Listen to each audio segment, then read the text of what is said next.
சௌகத்துல சேத்துல விழுந்து மேல வந்துடலாம். ஆனா எந்த பொண்ணு பையனோட சுண்டு வரல கூட என் மேல படக்கூடாது, யாரையும் பக்கத்துல கூட நெருங்க கூடாதுன்னு நினைக்கிறதோ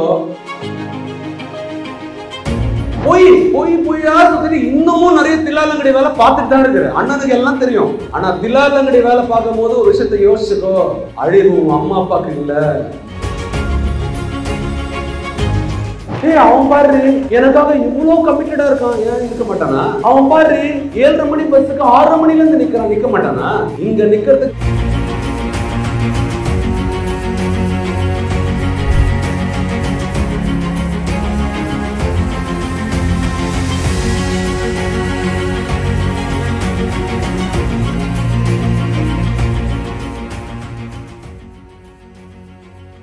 ஹவுஸ் கீப்பிங் சாதாரண விஷயம் இல்ல, நிறைய சகிப்புத்தன்மை வேணும். அதுக்கு தெய்வம் வேற, அது கிளீன் பண்ணிட்டு சாதாரண வேலை இல்ல.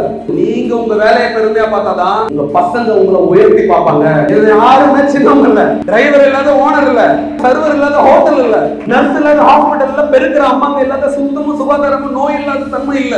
கண்ணீர் வரும்போது கண்ணீர் ஒவ்வொரு துளியும் கெத்து. பொய்யா சிரிச்சிட முடியும், பொய்யா அழ முடியுமா? உண்மையோட இன்னொரு ரூபம் கண்ணீர். இறந்த அப்பாவும் அம்மாவும் என்னைக்குமே பிள்ளைகளை விட்டு மட்டும் எங்கேயுமே போக மாட்டாங்க, கூடவே தான் இருப்பாங்க. உன்னை ஜெயிக்க இருக்கிறதுக்கு, உன்னை மேல இருக்கிறதுக்கு பண்ணிட்டே தான் இருப்பாங்க. நான் இப்பயும் சொல்றேன், கஷ்டப்பட்டுட்டு நம்ம கூட இருக்கிறதோட சந்தோஷமா வெளியே இருக்கிறவங்க எவ்வளவு மேல். நம்மளை நேசிக்கிறவங்க மட்டும் நம்ம கூட வந்தா போதும், அவங்க மட்டும் நமக்கு உறவா இருந்தா போதும். அந்த பேரை கூட இனிமேல் எடுக்க வேணாம். எல்லா பசங்களுக்கும் சொல்றேன், டே சாம்பியன்ஸ், நான் இப்பயும் சொல்றேன், லாரி முன்னாடி வந்து அடிச்சவங்க கூட தப்பிச்சிருக்கான், சாரி முன்னாடி போய் அடி வாங்கணும் தப்பிச்சவங்க சரித்திரமே இல்லை. உஷாரு. அதே மாதிரி பொண்ணுங்க எல்லாருக்கும் சொல்றேன், முடிஞ்ச அளவுக்கு அவசரப்பட்டுறாத. அவசரப்பட்டு ரிலேஷன்ஷிப்குள்ள போயிட்டேன்னு நினைச்சுக்கேன், அங்க இருக்கிற பையன் ஒன்னும் முதிர்ந்து வாழ்க்கையை புரிஞ்ச பையன்லாம் லவ்வே பண்ண மாட்டான் அவ்வளவு சீக்கிரம். தெளிவா இருக்கிற பையன் என்ன பண்ணுவான், அவங்க அம்மா அப்பா சொல்ற மாதிரி ஒரு கரியரை ஜாபை தேடுவான், அதுக்கப்புறம் பாப்பான். இப்ப டக்குன்னு நீ ஓகே சொன்னோடனே பார்த்தோன்னே ஓகே சொல்றான், நிச்சயமா வந்து அவன் அவ்வளவு பக்குவமான பையனே இருக்க மாட்டான். அவனும் உன்ன மாதிரி ஒரு குழந்தை தான். ஒரு குழந்தைய போய் அவன் என்ன பாத்துக்கணும், அந்த குழந்தைய என்ன வாழ்க்கையில தூக்கி விடணும், எனக்கு வாழ்க்கை வழியை சொல்லி தரணும், அதெல்லாம் முடியாது. அவனும் ஒரு சின்ன பையன் தான், அவனுக்கு எதுவும் பெருசா தெரியாது. அவசரப்பட்டு நீங்க நினைக்கிறீங்க உங்க வாழ்க்கையை அவன் கெடுத்துட்டான்னு, நீ ஓகே சொல்லி அவன் வாழ்க்கையை தான் நீ கெடுத்துட்ட. அவனும் நிம்மதியா அவன் வீட்டுல அவங்க அம்மா அப்பா கூட இருந்திருப்பான். லவ்வுக்கு பையன் மட்டும் தான் தப்புன்னு எங்கேயுமே சொல்லாத. ஒரு பொண்ணு மனசு வச்சதுன்னா உலகத்துல இருக்கிற எந்த பையனாலே லவ் பண்ணவே முடியாது. நீ முடியாதுடா அப்படின்னு சொன்னா நீதான். அவன் பாரு எனக்காக இவ்வளவு கமிட்டடா இருக்கான், ஏன் இருக்க மாட்டானா? அவன் பாரு 7:30 மணி பஸ்ஸுக்கு 6:30 மணில இருந்து நிக்கிறான், நிக்க மாட்டானா? இங்க நிக்கிறதுக்கு வேற எங்கேயாவது நின்றுந்தானா புண்ணியமாவது கிடைச்சிருக்கும். குடும்பத்துல இருக்கிற பொண்ணை பிரிக்கணும்னு நினைக்கிற எந்த பையனும் வாழ்க்கையில நல்லாவே வாழ முடியாது. அந்த அம்மா அப்பாவோட சாபம் என்னைக்குமே விடவே விடாது. பாவம், இந்த முகத்துல கொஞ்சம் பாருங்க, அம்மா அப்பா முகத்தை பாருங்க. அப்பா யாருக்குமே துரோகம் நினைக்காத ஒரே விஷயம். நீ இப்பயே எத்தனையோ போய் சொல்லிட்டு இருக்க, இல்லன்னா சொல்லாத. நிறைய போய் வாயை திறந்தாலே போய் நிறைய பொண்ணுங்க பொய்யா சுத்தி இன்னமும் நிறைய தில்லாலங்கடி வேலை பார்த்துட்டு தான் இருக்கு. அண்ணனுக்கு எல்லாம் தெரியும்.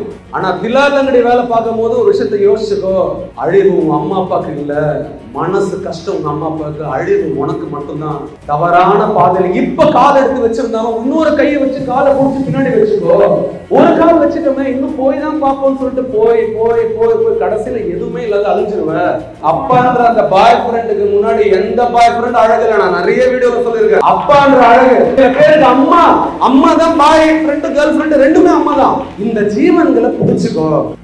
நன்றி கெட்டவங்க நிறைய ஆம்பளைங்க, பசங்க பொண்ணுங்களா நிறைய ஆம்பளைங்க நன்றி கெட்டவங்க. அதே மாதிரி பொண்ணுங்களும் நிறைய நன்றி கெட்டது. ஏன்னா அவங்க ஏன் உனக்கு ஏன் நன்றியோட இருக்கணும்? சௌகத்துல சேத்துல விழுந்து மேல வந்துடலாம், ஆனா புதங்குழியில விழுந்து வரவே முடியாது. எந்த பொண்ணு பையனோட சுண்டு வரல கூட என் மேல படக்கூடாது, யாரையும் பக்கத்துல கூட நெருங்க கூடாதுன்னு நினைக்கிறதோ உண்மையாவே அந்த பொண்ணு தான் ஒவ்வொரு பர்சனும் ஒவ்வொரு ஆம்பளை பையனும் மனசுல வச்சு இந்த மாதிரி ஒரு பொண்ணு தான்டா நான் ஃபியூச்சர்ல எப்பயாவது கல்யாணம் பண்ணா இந்த மாதிரி ஒரு பொண்ணு தான் கல்யாணம் பண்ணணும்னு சொல்லிட்டு ஒவ்வொரு பையனும்